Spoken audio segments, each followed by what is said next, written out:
Assalamualaikum warahmatullahi wabarakatuh.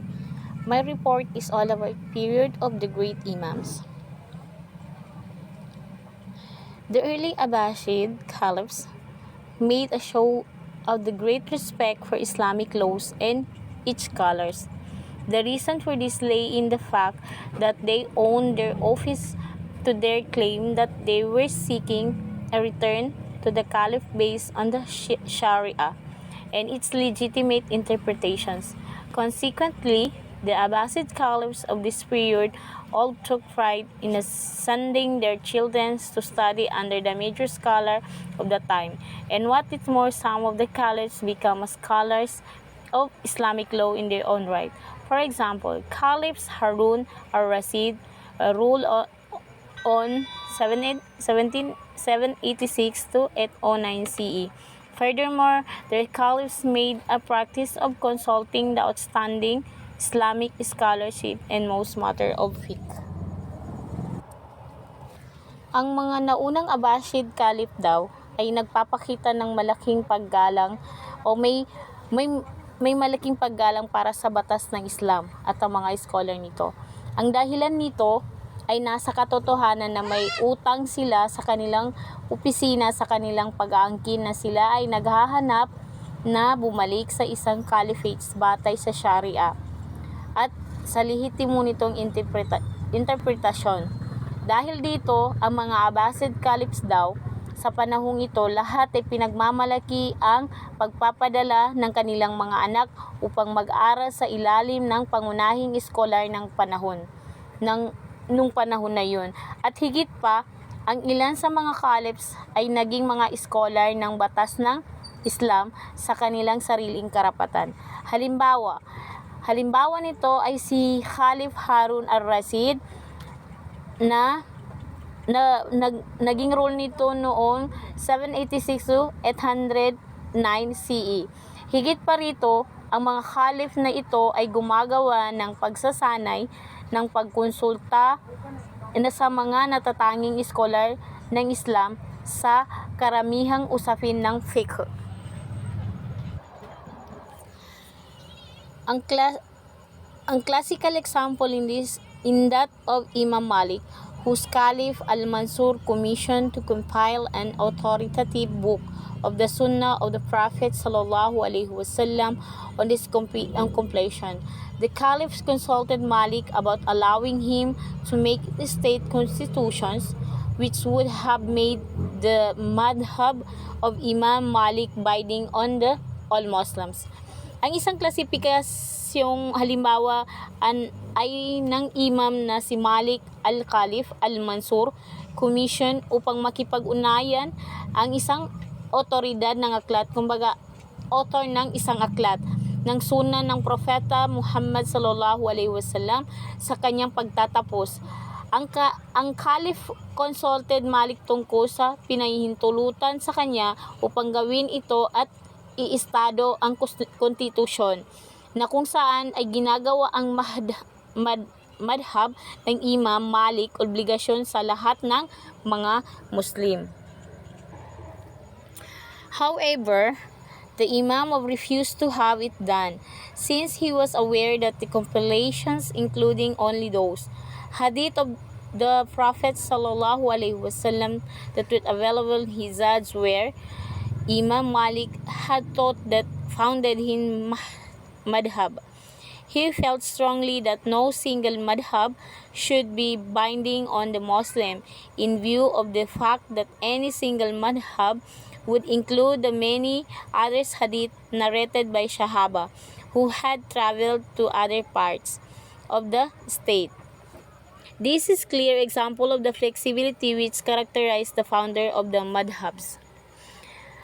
Ayon dito, gayunpaman ay ang imam ay tumanggi na magkaroon ng itong ginawa dahil siya ay alam na ang kanyang compilation kasama lamang ang mga hadith ng Rasulullah sallallahu alaihi wasallam na ay magagamit ni Hijaz kung saan si Imam Malik ay nagtuturo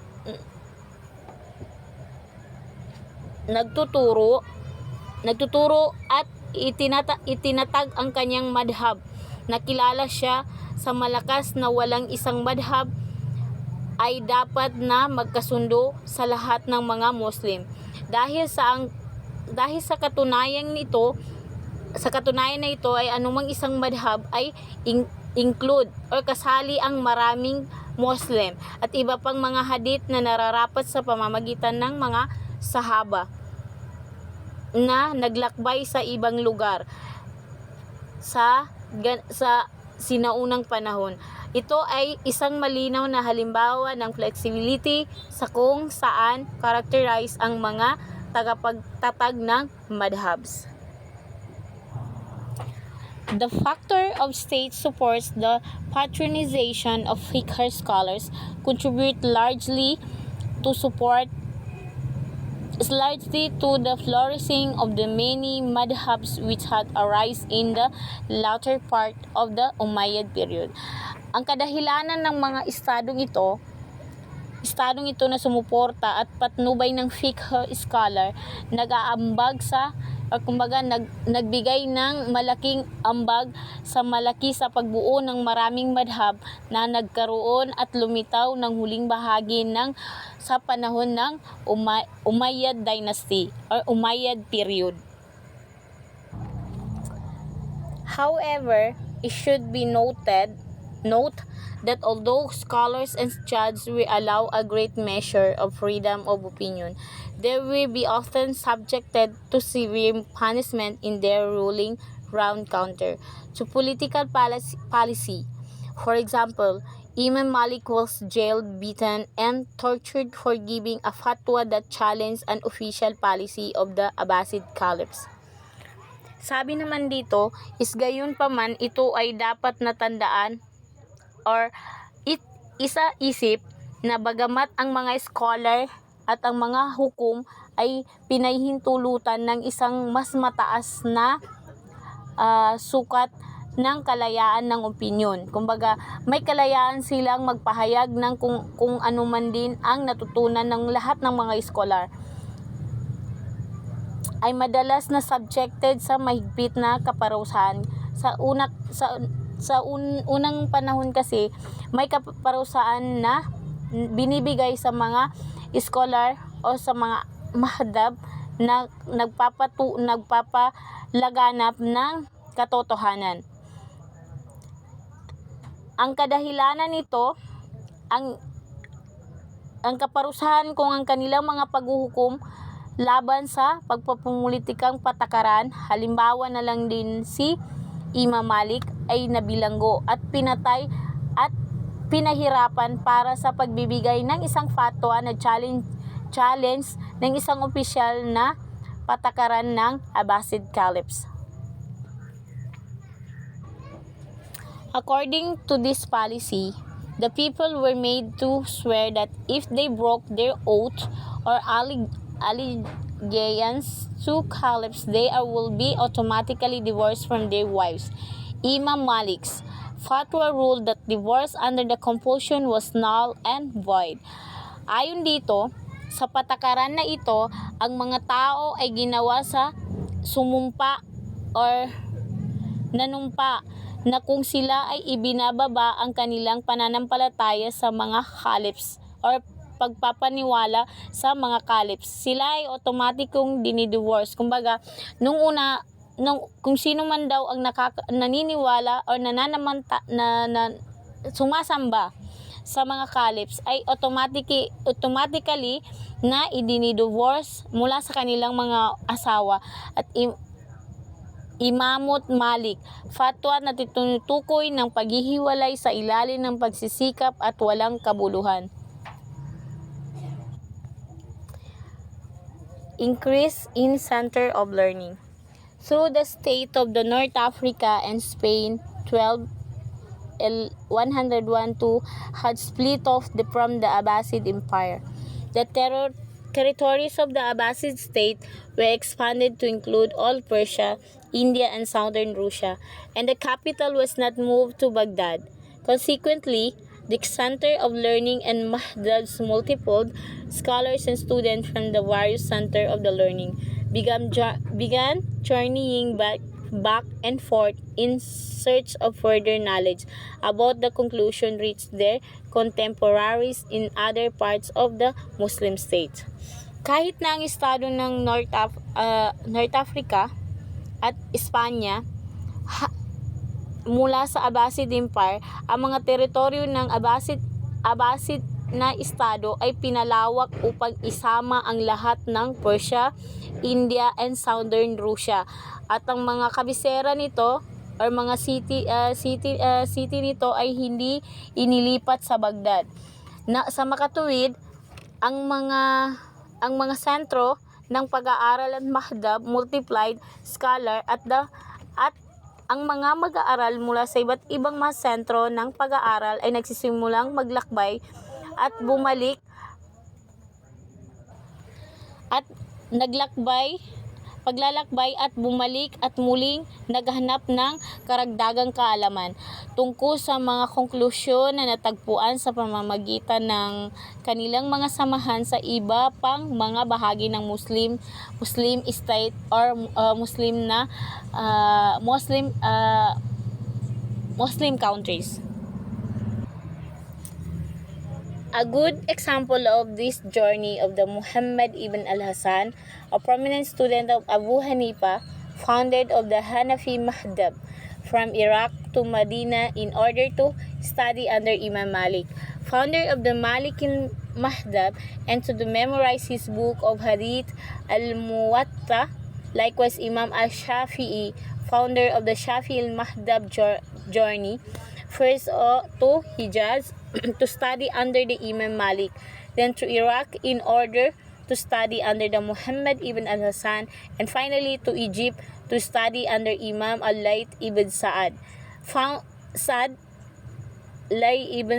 founder of the Laythi Madhab. Ang isang magandang halimbawa nito yung paglalakbay ni Muhammad ibn al-Hasan na isang nangunguna ay kumbaga top 1 na mag-aral ni Abu Hanifa. Tagapagtatag kumbaga yun yung isa sa napagtatag na Hanifa al-Madhab mula sa Iraq sa Medina sa pag-aaral sa ilalim ng Imam Malik, tagapagtatag ng Malik al-Madhab, at upang ingatan ang kanyang mga aklat or kumbaga pangalagaan ang mga aklat ng Hadith al-Muwatta, gayon din ng Imam al-Shafi'i, tagapagtatag ng Shafi'i al-Madhab. Naglakbay yung si Hijaz sa pag-aaral sa ilalim ng Imam Malik, pagkatapos ay sa Iraq sa order upang mag-aral sa ilalim ng Muhammad ibn Hasan, at sa wakas sa Egypt upang mag-aral sa pamamagitan ng Imam al-Layth ibn Sa'ad at tagapagtatag ng Laythi Madhab.